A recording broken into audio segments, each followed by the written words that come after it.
Today we're joined by a very special guest, one of my bucket list guests. You know him, Zakk Wylde. Ozzy Osbourne, Black Label Society, now out celebrating the legacy of Pantera all over the world. It's been amazing. I really You forgot to include dishes and laundry in there as well, including the dog run. But carry on. I love it. Well, I want to mention, too, I hope everybody at home is going to join me at Zakk Wylde's festival, Berzerkus, happening September 14th in Bushkill, Pennsylvania. So much fun going to be happening. I'm looking forward to coming up for that. Without a doubt, man. Yeah, I mean, Black Label Society, Cody Jinks, Clutch, so many more. A great opportunity to pay homage to Dimebag Darrell with the Ride for Dime, raising money for charity, and just a strongman competition, so much excitement. Tickets are going fast. I'm very well, going back to the dishes and the laundry and cleaning the dog runs and all that, it's for my allowance money, because the whole thing is, I said, man, it'd be great to get this thing together.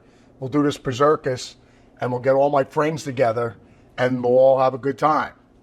And then my wife, Barbara Ann, was the one that brought it up. She said, I know they're all your friends, and that's all wonderful. But you do realize you have to pay these people in order to show up. I was like, all right, better start doing some dishes, laundry, and cleaning the dog run. So that's what I'm doing. Yes, I've been doing that for a while now. So I'm just saving up my pennies, so I could pay everybody, to come down and jam. No, absolutely, it makes total sense. So you are obviously out here with these Pantera shows. It's been absolutely amazing. You played Madison Square Garden the other day. I'm curious. Yeah, it was definitely amazing, man. No, I mean, I'm honored every night. I get to honor my buddies and to honor Dime and Vinny and with Philip and Rex with what they created. Like I always say it every night when we're up there playing it, and it's just everyone's having a trip down memory lane. Everyone that saw the original Pantera, and to be able to hear the music again. I mean, Philip says it every night. I mean, it's pretty crazy when he just says, obviously you have the Pantera faithful, and then he said, how many people was the first time seeing Pantera? And it's like, it really truly is mind blowing how many. It's awesome that there's younger kids, because I mean, I never got a chance to see Zeppelin back in the day. Sure. So, if you had, actually with Jason Bonham out there playing with the original guys, it would just been like, wow, this is pretty amazing, because we never got a chance to see Zeppelin back in the day. Right. So, just to hear those songs again live. So it's just, it's a beautiful thing, man. So I'm truly honored. I love the Zeppelin analogy, because that's exactly how I felt, because I actually never got to see Pantera before, the reunion. And for me, I was blown away by the shows. It exceeded my expectations, and they were high. I've seen y'all several times, and it's just been really crazy, and it's been special to see. And I like to say this to people that I haven't heard anybody who's seen the show complain. It's the feedback has been amazing, and y'all have hit it out of the park. I'm curious, for you, you've stepped into two situations where, there's this beloved guitarist who's no longer there. That's a lot of pressure. What was your preparation process like, when you got the call and you found out this was happening? I mean, for me, it's so different. I mean, like you said, stepping in, playing with Oz, being such a massive fan, and obviously loving St. Rose. I was a fan of Jake, and obviously Lord Ione, you know what I mean? That was my college that I went to, Lord Ione, Rift University over there. But no, it just, I always said, especially with Oz, it's like being in the coolest cover band in the world, yet you get to do your own thing as well. But even when we do the Experience Hendrix thing, whether we're playing Purple Haze and Little Wing and all honoring Jimmy's greatness, no, you just sit and you do the homework and you learn the songs. You know what I mean? So even when we do the Zakk Wylde thing, it's the same thing. You know what I mean?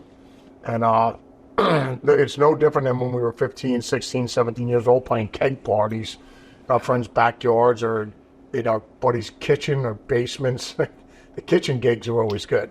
You always got to try and get positioned near the pantry. In this case, and you want to get a treat. Hell yeah. Songs, you know what I mean? But no, it's no different. When I was 16 years old, 17 now, and I'm 57. But that's in dog years, my liver and pancreas. So, it's just, I'm 543 years old. But I mean, right. But no, it's the same mentality. You just sitting, because we just added Floods to the set before we came out on this leg of the tour. So, sure. Same thing. You just sit and you do your homework. Totally. And I mean, it obviously shows. And I like to, when I talk to guitarists, I just spoke to John 5 last week, you know, it's this question of, did guitar come easy to you, or did you have to relentlessly practice? Is this something that, you know, you did nonstop to get to the level that you're at? No, I think with everybody, the good Lord gives you a gift, but you still have to water it. Sure. You know what I mean? So, you know, but it's just like, yeah, whether it's Yngwie, you know, or your Al Di Meola or John McLaughlin or Frank Marino or Jimmy Page or, you know, St. Rose, Randy or King Edward, you know, you know, Robin Trower. I mean, all the guys that I love that are just phenomenally amazing and Brown or St. Don. You know, like, we all start, you know, in the beginning. You know what I mean? It's just like, you know, Tony Hawk didn't just start skateboarding doing all the tricks. Yes. When he first got on a skateboard. You know what I mean? So I think, yeah, I think it's just like anything. But I always tell kids, you know, like younger musicians, that when they first start, and you have any advice where, when you're never practicing, because you don't practice playing video games. You just love playing them. Right. You know, and you're trying to get to a next level, then the next level, and you go, oh, yeah, I can't believe I finally got past that one guy or that one thing. It kept getting me all the time. I finally figured it out. But you're loving, I mean, next thing you know, 5-6 hours is gone, and you're playing, and, you know, and you don't even realize, oh, my God, I've been playing for, you know, it's the same thing with music. Right. Because if you love it, you shouldn't be forced to have to practice. It's not practice. I mean, it's just you love playing because you're trying to figure something out. Or you know, the first time I finally was able to play Back in Black, my guitar teacher taught, you know, but I could technically do it. Right. Like played the lick over and over. It was like a major breakthrough, you know, that your fingers could do and you could play with the record. And it's just like, to me, I mean, it was such, those are like magical breakthrough moments. Right. You know, because you can play with your favorite bands or your favorite, you know, it's like, oh my God, it just sounds, it's like I can play with the records, you know what I mean? So, yeah, it's just it's a magical thing. So I think, you know, like you said, learning the songs, it's just like, it's the love of playing. One of the things we like to talk about here is, you know, musicians stepping into huge moments and what they feel in that moment. And I wanted to ask you, you know, that first time you got on stage with Ozzy, can you remember what went through your mind? Like, I can't imagine. Well, yeah, actually, I mean, it's funny you mention that. I mean, it's just like now that we're doing the Pantera celebration. Like, the first gig I did with the Boss, I remember it was in Pensacola, Florida. We were playing in the arena, and it was just, you know, so I mean, I'm 20 years old or whatever it was then, 2021. So it was just like, you know, so I mean, I played in clubs, and, you know, the biggest things I had done was like Stone Pony and stuff like that, right. Jersey and everything like that. But nothing, not arena level shows. So right.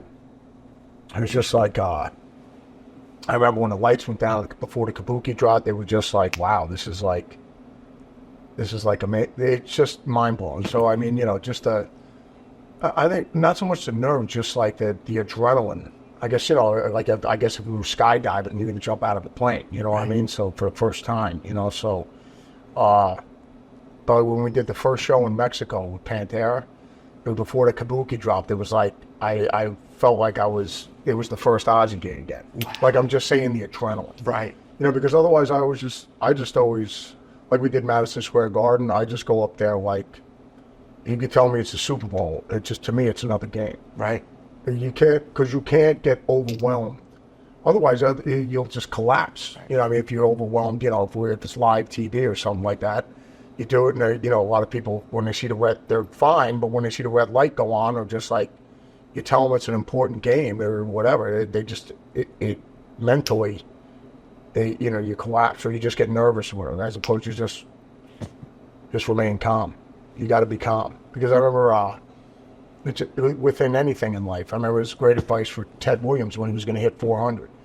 Tom just looked at him. He's like, because, you know, you're nervous or whatever. He just goes, if you want to hit 400, you just got to be calm. Wow. You know what I mean? Yeah. And just relax. Like it's just another at bat. Wow. You know, because otherwise you know, because if you miss it, if you swing, you'll be under 400. Right. Because, you know, Ted he could have easily sat the game out, but he didn't. You know what I mean? So, but yeah, it's just, you just got to be calm and not get worked up. So I you know, like, you just get up there and you just, let's do this. That's fascinating.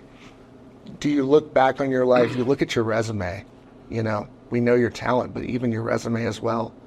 Does it blow your mind, you know, as a young man who grew up just loving heavy metal, to see, like, where you've gone? It's crazy.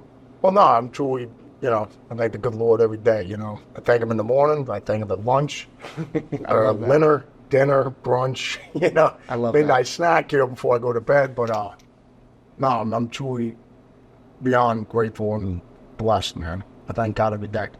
That's amazing. You know, so, yeah, and you know, I'm blessed that, you know, we all are, that we get to, all four of us, that we get to honor Vinny and Diamond. Yeah. Same thing. And I got to tell you, the tribute in the show is just beautiful. It's so wonderful. I wanted to ask you about In This River, the music video. I just was curious, when you showed Vinny, if you remember his reaction to it, because when I see it, it makes me tear up. Well, we were all teared up when especially when Vinny saw it for the first time. I remember we were in the sub, like Vinny was crying too. So, yeah, without a doubt. Like even when we see that on the screens every night, when I'm doing floods, I just gotta like you said, I just gotta concentrate when I'm doing, you know, instead of breaking down. But you know, because it's obviously a huge tribute spot to Dime, and you know, and Vinny as well. But I mean, it's just like it was this more particularly floods. It's just because, like the story behind it, it's all like Dime was like really proud of that thing when he put it together. You know what I mean? So that's so especially the outro thing. So that's a big deal at the end. So yeah, so I get choked up every time I play it every night. Well, you played it very well, Zakk. I know you have a very busy schedule. I just wanted to thank you so much for doing this. It means a lot. I got to get back to the dishes, the laundry. I know. I love it. I appreciate you so much. I got to take care of everybody at Berzerkus now. I know, and we're going to see you at Berzerkus. Everybody get your tickets if you still can from Berzerkus.com, and we'll see you on September 14th. I'm going to be up there for the Ride for Dime. Very excited. And it's going to be a great time, man. It's going to be amazing. All great people, and I'm really looking forward to it. Yeah, it's going to be awesome. Just like out here every night, Ken, so we're having a great time out here as well. So. I love it. Thank you so much. Cheers, man. Yep.